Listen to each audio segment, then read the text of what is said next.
இன்னைக்கு night dinner சூப்பரா இருந்திருக்கும். ஆனா நீங்க சாப்பிடும்போது, நெக்ஸ்ட் சண்டே போற வெக்கேஷன பத்தி யோசிச்சுட்டு இருப்பீங்க.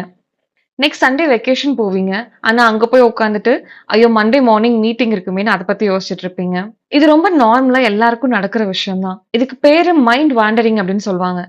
அதாவது நம்ம mind most of the time பிரசன்ட்ல இருக்கவே இருக்காது. ஒண்ணு பாஸ்ட்ட ரீவைண்ட் பண்ணிட்டு இருக்கோம்.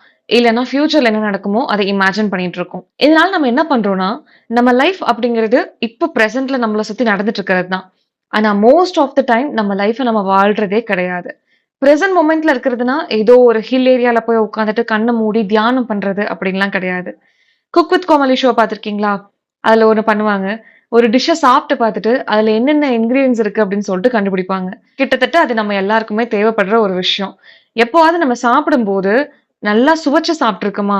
எப்பவுமே ஒண்ணு ரீல்ஸ் பார்த்துட்டு சாப்பிடுறது, இல்லன்னா டிவில சீரிஸ் பார்த்துட்டு சாப்பிடுறது. நீங்க செய்யற விஷயத்த மைண்ட்ஃபுல்லா செஞ்சீங்கன்னாவே, உங்க மைண்ட் பிரசன்ட் மொமெண்ட்ல இருக்கும். அந்த இடத்துல ஸ்ட்ரெஸ்ஸுக்கு ஸ்பேஸே இருக்காது.